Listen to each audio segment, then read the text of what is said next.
कोई 3,000 में बेचेगा, कोई 5,000 में बेचेगा। तरह तरह के लुभावने आपको मिलेंगे। और बाद में मैं देखता हूँ ना, जब रिजल्ट आता है, बड़ी अजीब बातें हैं। जब रिजल्ट आता है तो उसी चैनल के नीचे लाखों गाली देने वाले बच्चे मिल जाते हैं कि इन्होंने कोर्स नहीं पूरा कराया, फ्रॉड है, धोखेबाज है, पता नहीं क्या क्या बातें होती है। तो इन सब चीज़ों से अगर आपको बचना है, निःशुल्क चीज़ें लीजिए, पढ़िए। आप गाली भी नहीं देंगे कि भाई हमने कुछ पेड नहीं किया था, इसने जो पढ़ाया बहुत अच्छा किया जितना पढ़ाया। तो चलिए अगला क्वेश्चन। नमस्कार, यूपी टेट 2023 की क्लास में आपका स्वागत है। आज की क्लास होगी आपकी मैथ की। दोस्तों, अगर आप सच में टेट में अच्छा नंबर लाने चाहते हैं और मैथ में, तो आप इन सारे क्लासों को फॉलो करिए अच्छे से। मैं आपको पूरा विश्वास दिलाता हूँ कि आप 30 क्वेश्चन में से 25 क्वेश्चन आसानी से कर लेंगे। इससे ज़्यादा मैं और कुछ नहीं कह सकता। आपको सभी क्लासों में अच्छे क्वेश्चन मिलेंगे और उनको आसानी से हल करने का तरीका भी मिलेगा। दोस्तों, एक बात और, मैं ट्रिक पर विश्वास नहीं करता, लेकिन जहाँ भी ट्रिक की ज़रूरत पड़ेगी मैं आपको उन सभी ट्रिकों को भी बताने का प्रयास करूँगा। 140 मीटर लंबी रेलगाड़ी की चाल 60 किलोमीटर प्रति घंटा है। इसे 260 मीटर लंबे प्लेटफार्म को पार करने में कितना समय लगेगा? 18 सेकेंड, 24 सेकेंड, 30 सेकेंड या फिर 32 सेकेंड? तो दोस्तों, अगर इस सवाल को ध्यान से देखें तो हमें लंबाई जो है रेलगाड़ी की 140 मीटर और प्लेटफार्म की लंबाई 260 मीटर दी गई है, और रेलगाड़ी की चाल जो है 60 किलोमीटर प्रति घंटा दिया गया है। ठीक, इतना बात आपको पता होना चाहिए। अब हम जो है लंबाई को जोड़ लेंगे। किसकी लंबाई को? रेलगाड़ी और प्लेटफार्म दोनों की लंबाई को जोड़ लेंगे। तो रेलगाड़ी की लंबाई 140 मीटर है और प्लेटफार्म की लंबाई 260 मीटर है। अगर इनको हम जोड़ें तो 0 0 0 हो जाएगा, 6 4 10 हो जाएगा, हासिल लगा 1, 2 1 3 और 3 1 4। तो 400 मीटर जो है आपको मिल गया कुल लंबाई। अगर चाल की बात करें तो चाल आपका 60 किलोमीटर प्रति घंटा है और आपसे क्वेश्चन का आंसर जो है सेकंड में पूछा है, तो हम किलोमीटर को मीटर प्रति सेकंड में बदलेंगे। तो मीटर प्रति सेकंड में बदलेंगे तो जैसे 60 गुणे 5/18 करेंगे। आपको सवाल के लास्ट में हम बताएंगे कि 5/18 मिला कहाँ से, तो इसके लिए आप निश्चिंत रहिए। सबसे पहले हम इस सवाल को हल करेंगे। इसको काट लेना है। 6 त्रिक 18, 6 एकम 6 0, और इस 10 का 5 से गुणा करेंगे तो मिलेगा हमें 50, और नीचे आपका 3 है तो 50/3। तो अब कुछ नहीं करना है, अब इस 400 में 50/3 लिख देना है। अब आपको सवाल क्या मिल गया? 400/50/3। इसी को हल करना है। आप अच्छे से ये बात जानते होंगे कि जब बटे में भाग होता है तो ये वाली संख्या जो है ऊपर चली जाती है और ये वाली संख्या यहीं रह जाती है। तो हम लिख सकते हैं 400 गुणे 3/50, ऐसा लिख सकते हैं। अब काटना है तो 0 को 0 से काट दीजिए। 5 एकम 5, 5 8 40, और आएगा क्या? 8 गुणे 3 बराबर 8 त्रिक 24, 24 सेकेंड। ठीक है, यही आपका आंसर हो जाएगा और आंसर बी सही हो जाएगा। ठीक, एक तार की लंबाई 66 मीटर है, तो इस तार से बनाए जा सकने वाले 1.32 सेंटीमीटर परिधि के वृत्तों की संख्या है 1000, 50, 500 या फिर 5000। दोस्तों, इस सवाल में भी कुछ नहीं है, बहुत ही आसानी से सवाल हल होने वाला है तो बहुत कुछ। अगर आप कंफ्यूज हो गए तो आप इस सवाल को हल नहीं कर पाएंगे। सबसे पहली बात, आप देखिए इसको, तो ये सेंटीमीटर है और ये क्या है? मीटर है। और सेंटीमीटर से मीटर में भाग नहीं दिया जा सकता और मीटर से सेंटीमीटर में भाग नहीं दिया जा सकता। इसके लिए ज़रूरी है कि या तो ये भी सेंटीमीटर में हो या फिर ये भी मीटर में हो। ठीक, तो हम इसमें से एक को चेंज कर लेंगे, चाहे मीटर को सेंटीमीटर बना लें या फिर सेंटीमीटर को मीटर बना लें। तो हम क्या करेंगे, मीटर को सेंटीमीटर बना लेते हैं। तो 1 मीटर बराबर 100 सेंटीमीटर होता है। तो 66 मीटर है, तो 66 मीटर गुणे 100 हो जाएगा और ये हो जाएगा 6600 सेंटीमीटर। ठीक है, अब हम इस सवाल को आसानी से हल कर सकते हैं। अब ये 6600 सेंटीमीटर हो गया और ये 1.32 सेंटीमीटर हो गया। तो चलिए करते हैं 6600 बटे 1.32 सेंटीमीटर। दोनों सेंटीमीटर है, लेकिन एक समस्या यहाँ इस सवाल में है अभी भी कि यहाँ दशमलव दिया है और इसमें कोई भी दशमलव नहीं है। तो इस दशमलव को हटाने के लिए हम क्या करेंगे, देखेंगे कि कितने अंक बाद दशमलव है। 1 2 अंक बाद है तो गुणे 100 कर देंगे और ऊपर भी गुणे 100 कर देंगे और ये हल हो जाएगा आपका 6600 गुणे 100 बटे ये हो जाएगा 132। अगर आपको बात समझ में ना आई हो, 1.32 गुणे 100 अगर ऐसे करें तो 0 का 2 में 0 0 0 हो जाएगा, फिर क्रॉस बनेगा, फिर इसका होगा 0 0 0 होगा और फिर 1 का होगा तो 1 दुक्के 2, 1 तिक्के 3, 1 एकम 1 आया 0 0 2 3 1। और जैसा कि इसमें 2 अंकों के बाद दशमलव है तो यहाँ दशमलव लगा देंगे तो आया आपका 132। अब बात आपको समझ में आ गई होगी। अब हम इसको काट देंगे तो 2 छक 12, 2 छक 12 और 2 पंचे 10 0। आपको अब थोड़ा स्मार्ट तरीके से देखना है। देखिए यहाँ भी 66 है, यहाँ भी 66 है, तो 66 एकम 66 और ये कर देंगे 66 एकम 66 और ये 100 हो जाएगा और 100 का 50 में गुणा करेंगे तो ये आ जाएगा 5000। तो आपका आंसर क्या हो जाएगा 5000। कहने के मतलब क्या है कि इस 66 मीटर लंबे तार से आप 5000 वृत्तों की संख्या हो सकती है। ठीक है, तो आशा करते हैं कि आपको ये सवाल बहुत ही आसानी से समझ में आया होगा। आपको कुछ नहीं करना है, मीटर को पहले सेंटीमीटर में चेंज कर दीजिए, फिर इस सेंटीमीटर से इस सेंटीमीटर का भाग दे दीजिए और आपको आंसर मिल जाएगा। दो संख्याओं का योग 520 है। यदि उनमें से बड़ी संख्या को 4% कम कर दिया जाए और छोटी को 12% बढ़ा दिया जाए तो प्राप्त संख्याएं बराबर होंगी। तो उनमें से छोटी संख्या क्या है? आपके सामने 4 ऑप्शन हैं, वो तो आपको मिलेंगे ही सवाल में। आपसे क्वेश्चन को, ये क्वेश्चन जो है ना पीसीएस लेवल का है और आपके टेट में भी पूछ लिया जाता है। हर तरीके के परीक्षाओं में ये क्वेश्चन पूछा जाता है। लेंदी होता है लेकिन सरल होता है, लंबा क्वेश्चन होता है इसका सॉल्व, लेकिन बहुत ही आसान होता है। अगर इसको सही से आप इसके बताए अनुसार फॉलो करेंगे नियम को तो आपको कोई दिक्कत नहीं होने वाली है। आप क्वेश्चन को ध्यान से पढ़िए फिर से। कह रहा है दो संख्याओं का योग, योग मतलब जोड़ कितना है 520 है।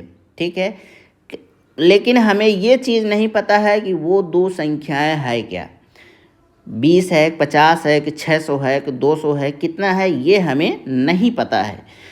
तो इस तरीके के सवाल में हम करते क्या हैं कि मानते हैं, जो संख्याएं नहीं पता होती हैं उनको एक संख्या मानेंगे।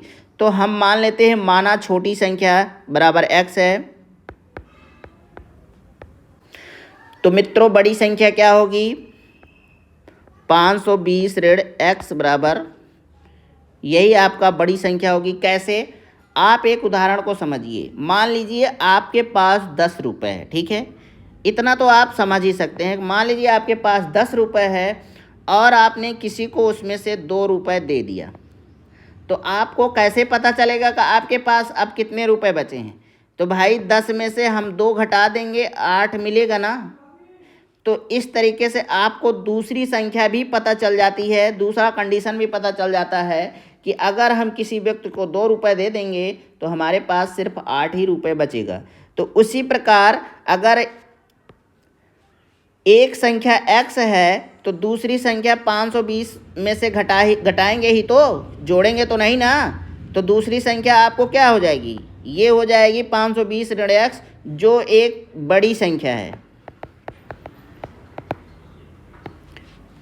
अब हम अगले चरण में सवाल के बढ़ेंगे।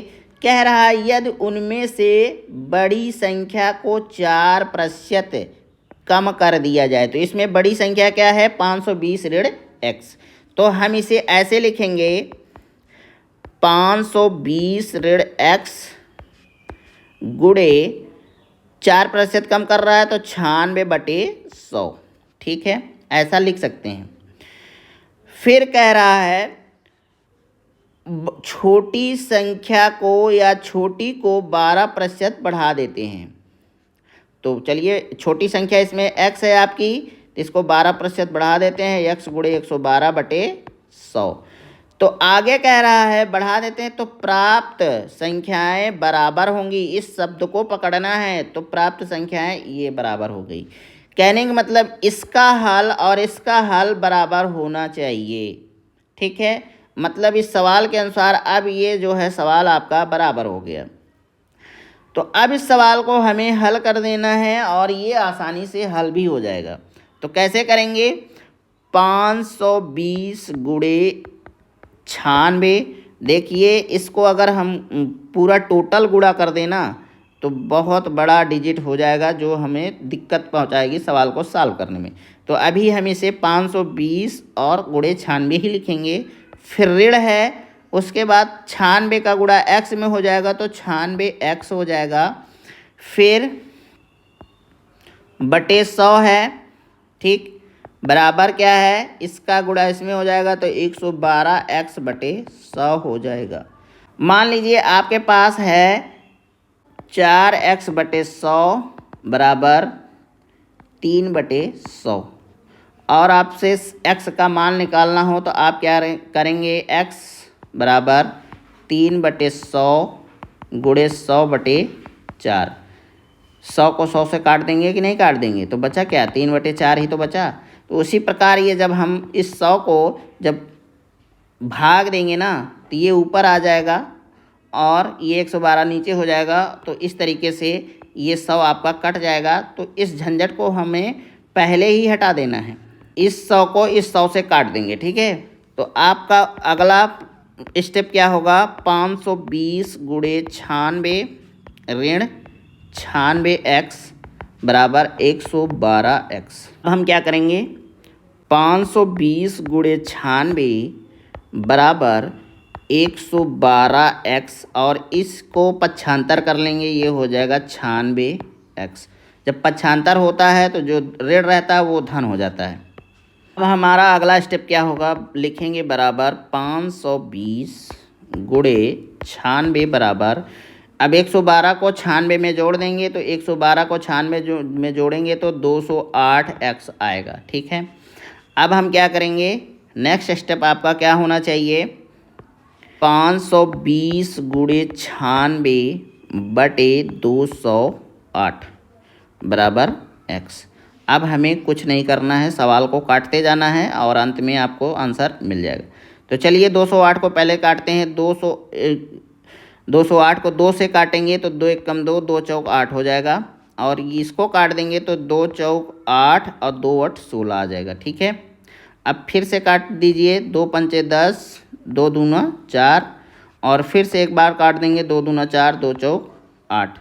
अब देख रहे हैं आपको यहाँ भी 52 है और यहाँ भी 520 है, ऊपर 52 दिख रहा है ना, तो 52 एकम 52, तो 52 एकम 52 और 0 को 0 रख देंगे।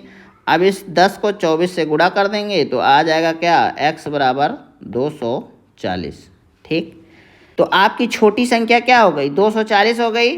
और अब 520 में से 240 को घटा दीजिए तो 0, 12 में से 4 जाएगा तो 8 आएगा, और यहाँ बचा क्या, 4, 4 में से 2 गया 2, और बड़ी संख्या आपकी 280 हो गई। तो अब आपको सवाल समझ में आ गया होगा। अगर अब हम सवाल को देखें, क्या रहा है, छोटी संख्या, हमने छोटी संख्या क्या मानी थी, x मानी थी। अब उत्तर की जांच कर रहे हैं, बस बड़ी संख्या क्या होगी? तो 520 ऋण x थी ना। क्या है कि दोनों संख्याओं का योग जो है 520 था, तो पहली संख्या आपकी क्या निकली? 240 निकली, ठीक है। और दूसरी संख्या आपको क्या निकला? 280 धन 280 बराबर, अब इनको अगर जोड़ेंगे तो 520 ही आएगा। 0 0 8 4 12, हासिल लगा 1, 2 2 4 1 5, तो आया 520। और सवाल में कह रहा था कि ये 520 इन संख्याओं का योग है, तो इस तरीके से आपका आंसर क्या होना चाहिए? 240। यही आपका आंसर बी सही हो जाएगा। तो आशा करते हैं कि आपको ये सवाल समझ में आ गया होगा। अब अगला क्वेश्चन देखेंगे। एक कपड़ा विक्रेता 33 मीटर कपड़ा बेचकर 11 मीटर कपड़े के बिक्री के मूल्य के बराबर लाभ प्राप्त कर लेता है, तो उसका लाभ प्रतिशत है।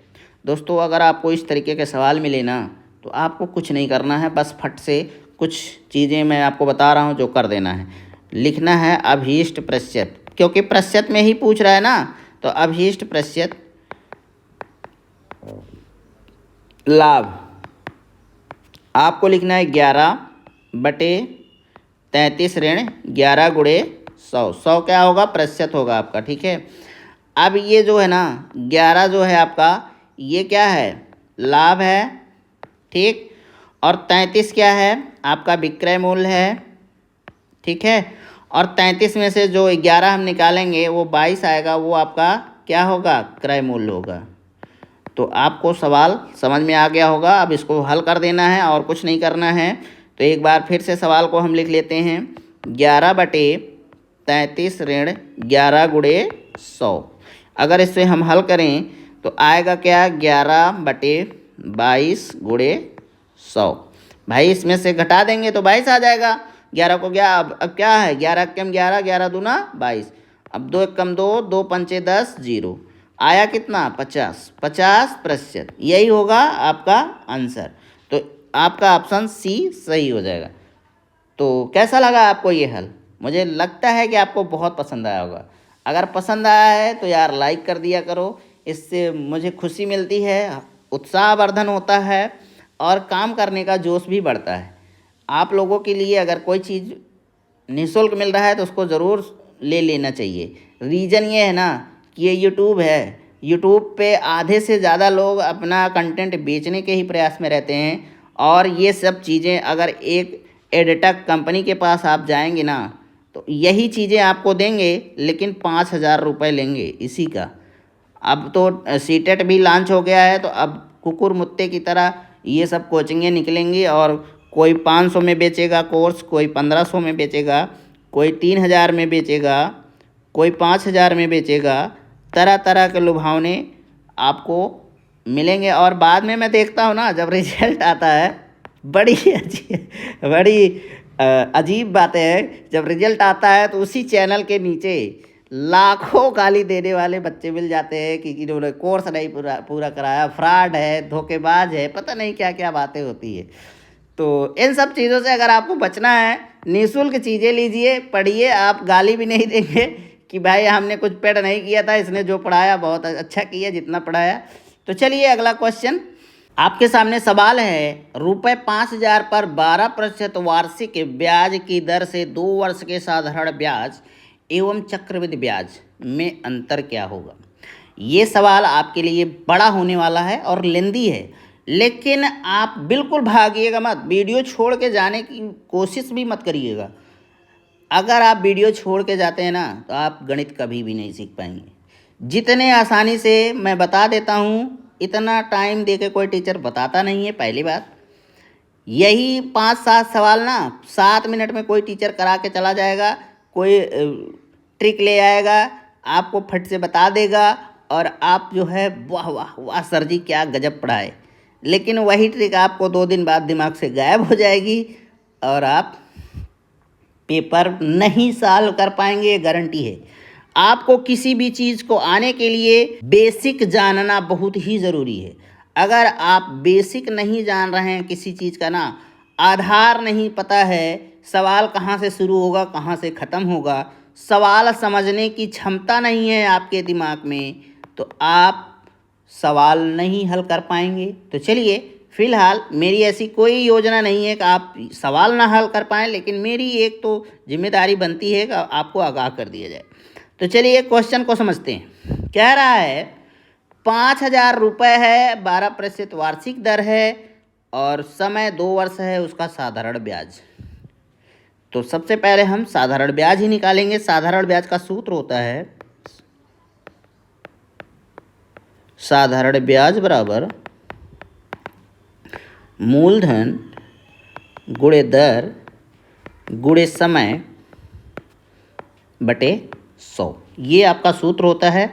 अब इसी हम सूत्र पर ना इस सवाल को रख देंगे। साधारण ब्याज हमें ज्ञात करना है, मूलधन क्या है 5,000 है, तो 5,000 गुणे दर क्या है आपका 12% है, गुणे समय क्या है तो 2 वर्ष है, बटे 100 कर लीजिए। ठीक है, 100 को 2 जीरो इसमें है, 2 जीरो इसमें से काट देंगे, बचा 50, 12 और 2। तो 50 का गुणा करेंगे तो आ जाएगा 600। भाई देखो ना समझ में आ रहा तो देख लो, 50 गुणे 12, 12 शून्य शून्य, 12 पंचे 60, 600 और 600 का गुणा 2 में करेंगे तो आ जाएगा 1200। ठीक है, तो उत्तर क्या आया 1200। मतलब साधारण ब्याज आपका क्या हुआ, साधारण ब्याज आपका हो गया 1200 रुपये। पहला स्टेप हमने क्लियर कर लिया। चक्रवृद्धि ब्याज बराबर क्या होता है, चक्रवृद्धि ब्याज का सूत्र होता है मूलधन एक धन दर बटे 100 घाते n, जिसे समय होता है। ठीक है, सवाल में क्या पूछा जा रहा है आपसे, सवाल में आपसे मूलधन पूछा जा रहा है, तो मूलधन रख देंगे 5,000, क्योंकि 5,000 क्वेश्चन में दिया हुआ है। एक धन दर मतलब 12% बटे 100, समय कितना दिया है n 2 दिया है, तो रख लीजिए। फिर इसको आगे के चरण में हल करेंगे तो 5,000 आएगा। इसको चाहे तो आप यहीं काट लीजिए या फिर आप सेम टू सेम रखिए, 100 एकम 100 और इसमें जोड़ देंगे तो हो जाएगा 112 बटे 100 और घात 2। अगला चरण आपका क्या होगा, 5,000 गुणे 112 बटे 100 गुणे 112 बटे 100। 2 बार क्यों, क्योंकि ये 2 बार है, 2 है तो 2 बार लिखेंगे, 3 होता तो 3 बार, 4 होता तो 4 बार, 1 होता तो सिर्फ 1 ही बार लिखा जाता। अब इसे हमें सरल करना है। डबल जीरो आपको इसमें दिख रहा है 100 में, तो इस डबल जीरो को इससे काट दीजिए, 1 जीरो इससे, 1 जीरो इससे, बचा कितना 5, 5 एकम 5, 5 दूनी 10, बचा 2। अब 2 को काट दी, 2 कम 2, 2 पंचे 10, 2 छंग 12, आया कितना 112 गुणे 56 करना है हमें। तो चलिए इसे हम अगर पूरा डायरेक्ट काट के रख देना तो इसका उत्तर होगा 6,272। ठीक है, लेकिन आपकी संतुष्टि के लिए मैं हल करता हूँ। 112 गुणे 56, 6 दूनी 12, 6 कम 6 1 7, 6 कम 6, 5 दूनी 10, 5 एकम 5 1 6, 5 एकम 5, आया 2 7, 6 दूनी 12 आया। यही चीज़ें आपको यहाँ मिली। ठीक है, लेकिन एक चीज़ आप ध्यान दीजिएगा, अभी हमारा सवाल पूरा हल नहीं हुआ है। ये क्या है, चक्रवृद्धि मिश्र धन का सूत्र होता है। तो हम एक बार जो है ना, जो 6,272 आया है ना, इसी में से मूलधन को घटा देंगे 5,000 को, तो आएगा कितना 1,272 रुपये। ये असली आपका चक्रवृद्धि ब्याज है। ठीक है, क्योंकि चक्रवृद्धि ब्याज का सूत्र होता है, यही जो चक्रवृद्धि मिश्र धन होता है ना, इसी में से मूलधन को घटा देते हैं। ये जो अभी आया ना, तो मिश्र धन था आपका। ठीक है, और ये था मूलधन 5,000, और जब आया ये 1,272 ना, यही आपका चक्रवृद्धि हो गया। तो सवाल में आपसे क्या कह रहा था कि साधारण ब्याज और चक्रवृद्धि ब्याज में अंतर बताना है। तो चक्रवृद्धि ब्याज आपका कितना आया है 1,272 आया है, और साधारण ब्याज आपका क्या आया था 1,200 आया था। घटा लीजिए तो आएगा 72। ठीक है, यही 72 रुपये आपका क्या हो गया, आंसर हो गया और आंसर कहाँ है? Option A. तो इस तरीके से ये सवाल आपका हल हो गया। मैं आशा करता हूँ कि आपको ये सवाल अच्छे से समझ में आया होगा। अगर हाँ आपको किसी प्रकार की दिक्कत महसूस हो रही है तो मुझे कमेंट करिए। कोई भी समस्या हो कमेंट करके बताइए। और हाँ, अगर आपके पास कोई क्वेश्चन है और आपको वो क्वेश्चन नहीं आ रहा है तो आप हमें मेल कर सकते हैं। मेल करने के लिए मैं अपना जीमेल आईडी दे दूंगा डिस्क्रिप्शन बॉक्स में। आप वहां जाइए, मेल को निकालिए और हमें मेल कर दीजिए वो क्वेश्चन। तो मैं आपको वादा करता हूं कि जैसे ये क्लास चलता है ना, उसी में वो क्वेश्चन ऐड कर दूंगा और आपको भी वो हल मिल जाएगा। तो चलिए अगला क्वेश्चन। दोस्तों, अगर आपको चैनल पसंद आ रहा है, इसका कंटेंट पसंद आ रहा है, तो आप चैनल को ज़रूर सब्सक्राइब कर लें, चैनल को सपोर्ट करें। आप लोगों का सपोर्ट अत्यंत आवश्यक है। रीज़न है कि आपको और सब्जेक्ट पढ़ाने वाले बहुत मिलेंगे। ऐसा नहीं है मैथ पढ़ाने वाले नहीं मिलेंगे, वो भी मिलेंगे, लेकिन आपको पेड करना पड़ेगा कोर्स को ज्वाइन। तो अगर आप निःशुल्क पढ़ना चाहते हैं तो आइए, इस चैनल पर आपका स्वागत है। चैनल को सब्सक्राइब करके रखें, आपको वीडियो बराबर मिलता रहेगा।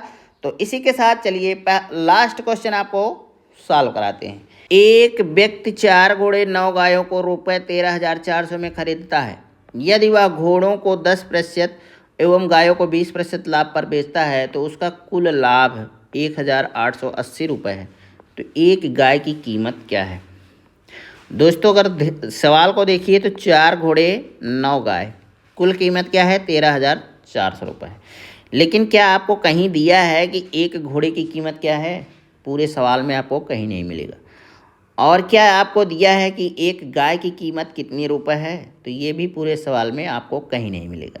तो इसे हमें निकालना है, और इसको निकालने के लिए सबसे पहले हमें सवाल में कुछ चीज़ें मानना पड़ता है। तो हम मानेंगे कि माना कि एक घोड़े की कीमत x रुपये तथा एक गाय की कीमत y रुपये। यहाँ तक बात समझ में आई आपको? अब हम क्या करेंगे, इसका एक समीकरण बनाएंगे। आप देख लीजिए, अगर एक गाय या एक घोड़े की कीमत x है तो चार घोड़े की कीमत क्या होगी? तो 4 गुणे x होगी। इतना तो आपको पता होना ही चाहिए, बेसिक चीज़ें।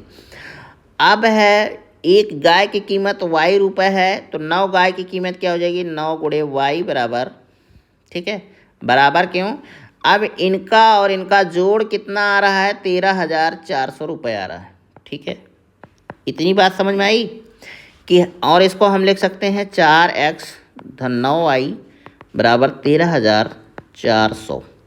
ये आपका पहला समीकरण बन गया है। इसी समीकरण के तरीके से सवाल हल होगा।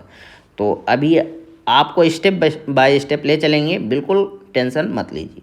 अब हमें क्या दिया गया है? सवाल में दिया गया है कि यदि वह घोड़ों को 10% और गायों को 20% लाभ पर बेचता है, तो हम गाय और घोड़े पर जो लाभ इसने प्राप्त किया है उसको निकालेंगे।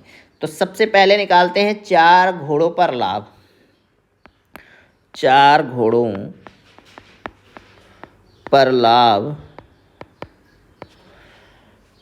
तो 4x गुणे लाभ कितना आपको मिला? तो 10% का मिला है, 10/100 लिखेंगे। 10 एक कम 10, 10 धम्मा 100 होता है। इसको काट दिए, 2 दूना 4, 2 पंचे 10। तो कुल बचा क्या? 2x/5। मतलब 4 घोड़ों पर उसको लाभ 2x/5 मिला है। 9 गायों पर लाभ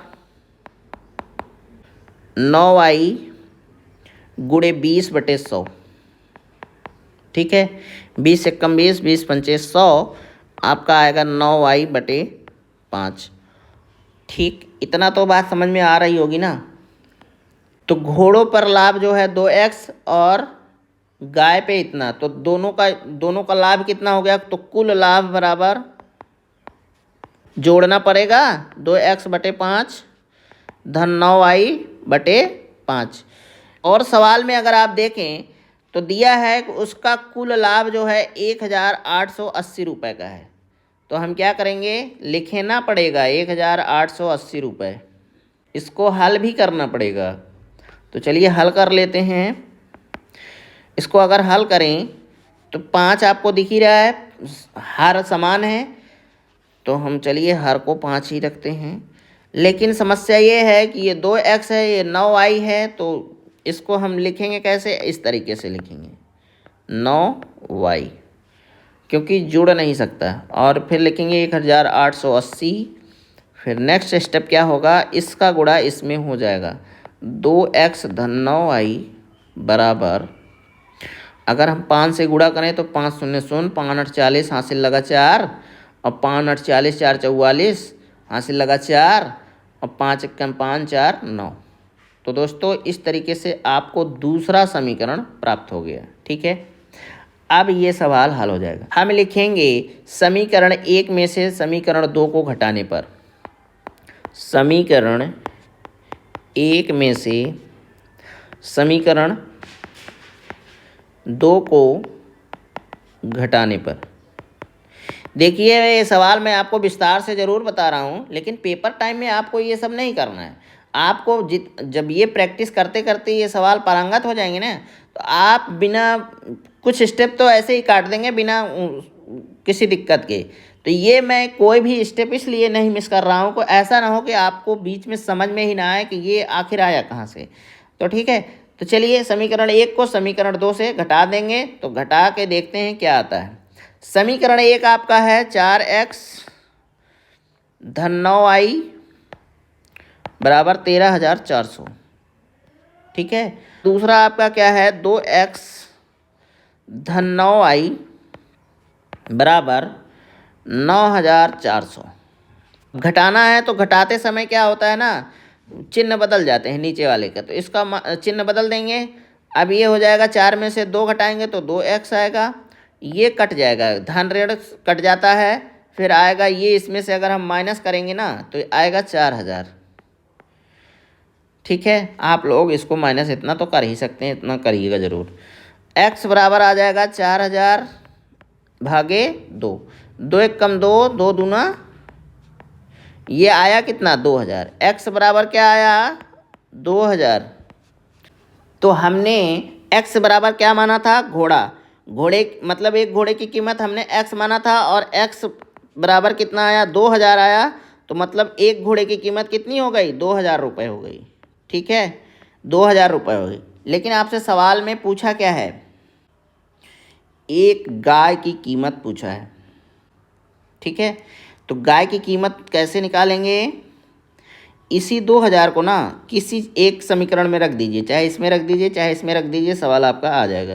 तो चलिए पहला ही समीकरण लेंगे, 4x के जगह 2 रखेंगे, गुणे 2,000 धन 9y बराबर 13,400। ठीक है, 4 दूनी 8,000 हो जाएगा, ये 8,000 धन 9y बराबर 13,400। ठीक है, अब इस 8,000 को इस तरफ पक्षांतर करेंगे, 9y बराबर 13,400 ऋण 8,000।